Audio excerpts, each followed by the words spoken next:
symboliquement la peine judiciaire. Voir le compte-rendu du Dr John Goldstein sur le rite symbolique et la tentative récente d'exiger la peine littérale, qui, durant des siècles, fut souvent infligée à l'intérieur de communautés juives fermées où la loi de l'étranger n'avait pas prise. La loi ordonne aussi que les communautés entières soient massacrées sous l'accusation d'apostasie. Ouvrez les guillemets, tu châtieras avec assurance les habitants de cette ville avec le tranchant de l'épée, la détruisant totalement et tout ce qui s'y trouve. Concernant la destruction des villes, le Deutéronome fait la distinction entre les villes proches, c'est-à-dire palestiniennes, et les villes lointaines. Quand une ville lointaine a été prise, tu en châtieras tous les mâles avec le tranchant de l'épée, mais les femmes et les petits-enfants et le bétail et tout ce qui se trouve dans la ville, même tout le butin, tu les prendras pour toi. Cette incitation concernant les femmes faites prisonnières est un thème récurrent, et le Deutéronome décrète la loi selon laquelle un ravisseur judaïte qui voit parmi les prisonnières une belle femme a le droit de l'emmener chez lui, mais que s'il n'en avait aucune jouissance, il aurait le droit de la renvoyer. Le cas d'une ville proche est différent. La loi de destruction totale que Saul transgressa prévaut. Ouvrez les guillemets. Mais à propos des villes de ces gens que l'Éternel ton Dieu te donne en héritage, tu laisseras en vie à rien qui respire, mais tu les détruiras entièrement, comme l'Éternel ton Dieu te l'a ordonné. Ce verset 16 du chapitre 20, une fois encore, explique la fuite massive des Arabes palestiniens après le Deir Yassin, où rien de ce qui respirait ne fut épargné. Ils virent que cet accomplissement littéral de la loi de 621 avant Jésus-Christ était à l'ordre du jour en 1948 après Jésus-Christ, et que les puissances occidentales étaient derrière cet accomplissement de la loi de destruction totale. La seconde loi continue. Ouvrez les guillemets. Tu es un peuple saint pour l'Éternel ton Dieu, et l'Éternel t'a choisi pour être un peuple cher à ses yeux, entre toutes les nations qui sont sur la terre. D'autres lois et jugements stipulent ensuite que tout ce qui meurt de lui-même, étant impur, ne peut être mangé, mais tu le donneras à l'étranger, ou tu pourras lui vendre, car tu es un peuple saint pour l'Éternel ton Dieu. Tous les 7 ans, un créancier devra remettre la dette de son voisin, mais celle d'un étranger, tu pourras encore l'exiger. Le chapitre 10, étonnamment, dans ce contexte, dit « Tu aimeras donc l'étranger, car tu étais toi-même étranger en terre d'Égypte. » Mais le chapitre 23 apporte l'annulation habituelle. « Tu ne prêteras pas avec intérêt à ton frère. À un étranger, tu pourras prêter avec intérêt. » Et de ces exemples plus graves de cette discrimination légale entre le voisin et l'étranger apparaissent dans les livres postérieurs, comme on le verra. Le Deutéronome se détermine par le thème prolongé houleux et rageux de la malédiction ou de la bénédiction. Moïse, sur le point de mourir, exhorte une fois de plus le peuple à choisir entre les bénédictions ou les malédictions, et les deux sont énumérés. Les bénédictions sont exclusivement matérielles. La prospérité par l'augmentation de la famille, des récoltes et du bétail, la défaite des ennemis et la domination mondiale.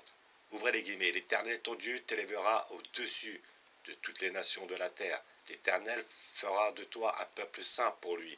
Et tous les peuples de la terre verront que tu es appelé du nom du Seigneur. Et ils te craindront. Tu prêteras à de nombreuses nations et tu n'emprunteras pas.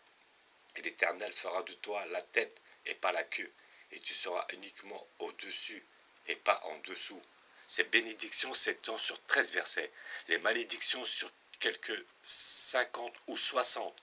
La divinité au nom de laquelle les malédictions sont clairement prononcées était considérée comme capable de faire le mal.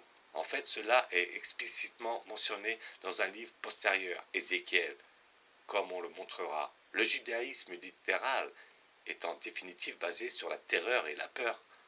Et la liste des malédictions exposées au chapitre 23 de la seconde loi montre l'importance que les prêtres attachaient à cette pratique de la malédiction, dont les judaïstes littéraux considèrent l'usage efficace jusqu'à ce jour. Ces malédictions qu'on s'en rappelle, sont les peines pour non-observance, pas pour transgression morale. Si tu ne prêtes pas l'oreille à la voix de l'Éternel ton Dieu, si tu n'observes pas et n'appliques pas tous ses commandements et lois, toutes ces malédictions s'abattront sur toi. Les villes et habitations, les enfants, les récoltes et le bétail seront maudits, ouvrez les guillemets, jusqu'à ce que tu sois détruit et que tu périsses entièrement.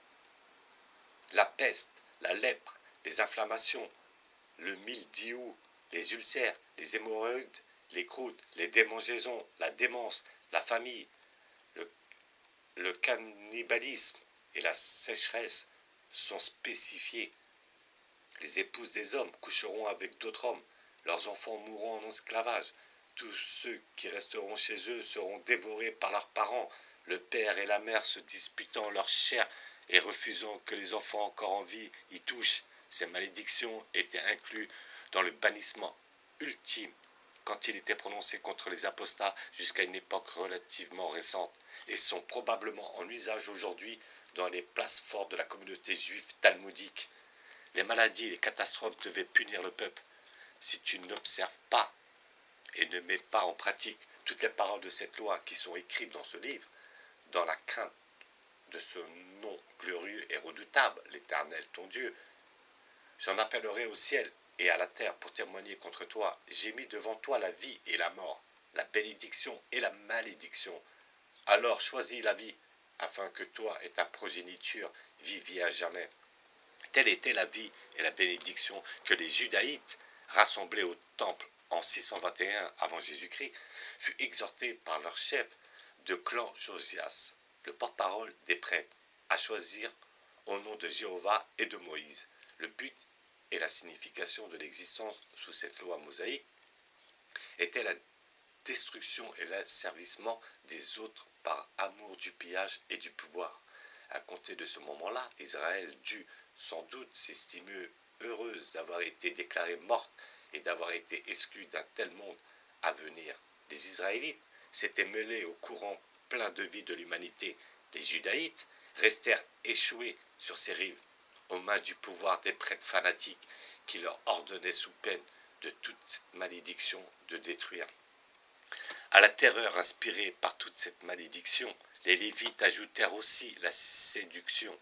Si le peuple répondait et obéissait à la voix du Seigneur et accomplissait tous ses commandements, alors toute cette malédiction serait transférée à leurs ennemis, non parce qu'ils avaient péché, mais simplement pour gonfler la mesure de la bénédiction accordée aux Judaïtes réhabilités.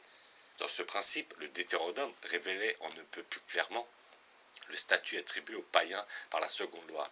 En dernière analyse, les païens n'ont pas d'existence légale sous cette loi. Comment pourrait-il en avoir une quand Jéhovah ne connaît que son peuple saint, pour autant que leur existence réelle soit admise? Elle est seulement pour des raisons telles que celles mentionnées au verset 65, chapitre 28, et au verset 7, chapitre 30, à savoir accueillir les Judaïtes quand ils sont dispersés pour leur transgression et ensuite quand leurs hôtes se répandent et sont pardonnés, hériter des malédictions levées sur les Judaïtes régénérés. Il est vrai que le second verset cité donne les prétextes que toutes ces malédictions seront transférées aux païens parce qu'ils haïssent et persécutaient les Judaïtes. Mais comment pourrait-on les blâmer pour cela quand la seule présence des Judaïtes parmi eux n'était que le résultat de malédictions punitives infligées par Jéhovah? Car Jéhovah lui-même, selon un autre verset 64, chapitre 28, s'attribuait le mérite d'infliger la malédiction de l'exil sur les Judaïtes. Ouvrez les guillemets. Et l'Éternel te dispersera parmi tous les peuples d'un bout à l'autre de la terre et parmi ces nations. Tu ne trouveras aucun réconfort. À la plante de ton pied ne trouveras pas le repos. Le Deutéronome emploie ce double langage pour utiliser un idiome moderne d'un bout à l'autre. L'Éternel prive le peuple spécial de foyer et le met parmi les païens. À cause de cette transgression, les païens qui ne sont pas blâmés ni pour cet exil ni pour cette transgression sont ses persécuteurs. Par conséquent, les païens seront détruits. On comprend mieux l'attitude judaïte envers le reste de l'humanité la création et l'univers en général. Quand on considère ce point et les passages qui s'y rapportent, tout particulièrement la plainte constante que les Juifs sont persécutés, partout, plainte qui dans une tonalité ou dans une autre se retrouve dans quasi toute la littérature juive. Pour quiconque acceptant ce livre comme la loi, la simple existence des autres est un fait persécution. Le Deutéronome laisse clairement entendre cela.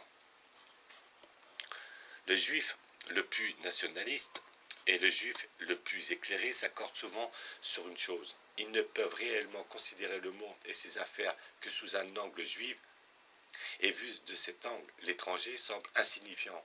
Ils le pensent donc, c'est vrai. Ceci est l'héritage de 25 siècles de pensée juive. Même les juifs qui se rendent compte de l'hérésie ou de l'illusion ne sont pas toujours capables de se défaire totalement de ce cauchemar jeté sur leurs esprits et leurs âmes. Le passage du Deutéronome cité en dernier montre que la secte dirigeante décrivit l'absence de terre en même temps que la loi décrétée par le Dieu du peuple spécial et comme une persécution commise par les ennemis du peuple spécial, méritant toutes ces malédictions. Pour des esprits d'un égotisme aussi extrême, un attentat politique dans lequel 95 gentils et 5 juifs perdent la vie, où leur bien est tout bonnement une catastrophe anti-juive, et en cela, ils ne sont pas consciemment hypocrites. Au XXe siècle, ce critère de jugement a été propulsé dans les livres des autres peuples et appliqué à tous les événements majeurs concernant les épreuves de l'Occident. Ainsi, vivons-nous au siècle de l'illusion lévitique. Ayant entrepris de jeter toutes ces malédictions sur des innocents, si les judaïtes devaient revenir à l'observance de toutes ces lois et jugements, le Moïse ressuscité du Deutéronome promit une bénédiction de plus. Ouvrez les guillemets, l'Éternel ton Dieu viendra devant toi et détruira ces nations devant toi, et tu les posséderas.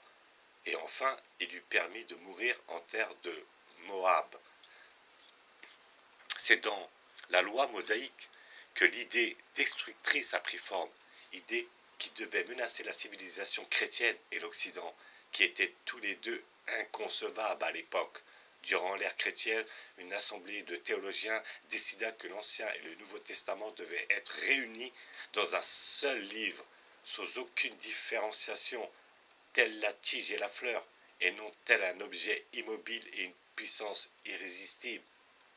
L'encyclopédie que j'ai sous les yeux au moment où j'écris déclare laconiquement que les églises chrétiennes acceptent l'Ancien Testament comme étant d'autorité divine égale à celle du Nouveau Testament.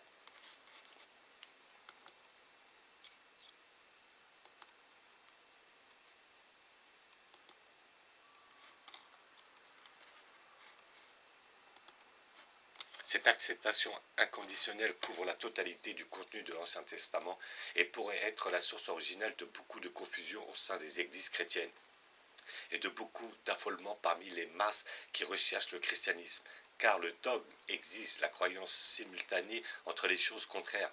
Comment le même Dieu, par commandement à Moïse, peut-il avoir ordonné aux hommes d'aimer leur prochain et de détruire totalement leur prochain?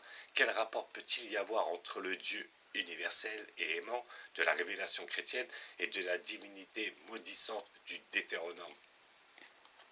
Mais si en réalité tout l'Ancien Testament, y compris ses commandements ainsi que d'autres, est d'autorité divine égale au Nouveau Testament, alors l'occidental d'aujourd'hui a le droit de l'invoquer pour justifier les actes par lesquels la chrétienté s'est reniée le plus. L'importation d'esclaves africains en Amérique par les colons britanniques, le traitement des Indiens d'Amérique du Nord par les colons américains et canadiens, et la domination sévère des Afrikaners sur les Bantous d'Afrique du Sud, commis tout ça par les Lévites. Il peut, à juste titre, faire directement porter la responsabilité de toutes ces choses à son curé ou à son évêque chrétien, si ce dernier enseigne que l'Ancien Testament, avec son injonction continuelle à massacrer, a servi et pillé et d'autorité divine égale. Aucun ecclésiastique chrétien ne peut s'estimer irréprochable s'il enseigne cela. La décision théologique qui mit en place ce dogme projeta sur la chrétienté et sur les siècles à venir l'ombre du Deutéronome tel qu'il retomba sur les judaïtes eux-mêmes quand on leur lit en 621 avant Jésus-Christ. Seul un autre écrit eut jamais un effet comparable sur les esprits des hommes et sur les générations futures. Si l'on autorise quelques simplifications, la plus tentante est de voir l'histoire entière de l'Occident, et en particulier de ce XXe siècle décisif, comme une bataille entre la loi mosaïque et le Nouveau Testament, et entre les deux corps de l'humanité qui se rangent derrière l'un ou l'autre de ces deux messages respectifs de haine et d'amour.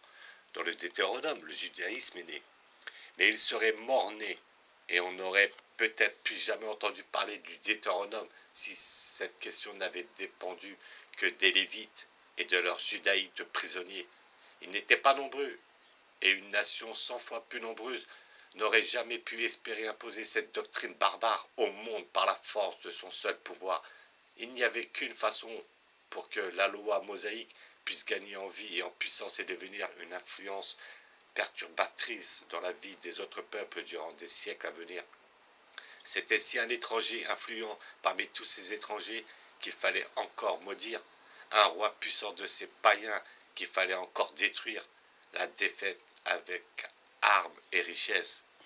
Justement, cela était sur le point d'arriver quand Josias lut la seconde loi au peuple en 621 avant Jésus-Christ, et cela devait se répéter continuellement au cours des siècles jusqu'à nos jours.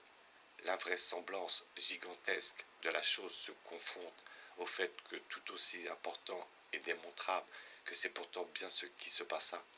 À maintes reprises, les dirigeants de ces autres nations qui devaient être dépossédées et détruites épousèrent la doctrine destructrice, firent les volontés de la secte dominante et au détriment de leur propre peuple, l'aidèrent à servir son étrange ambition.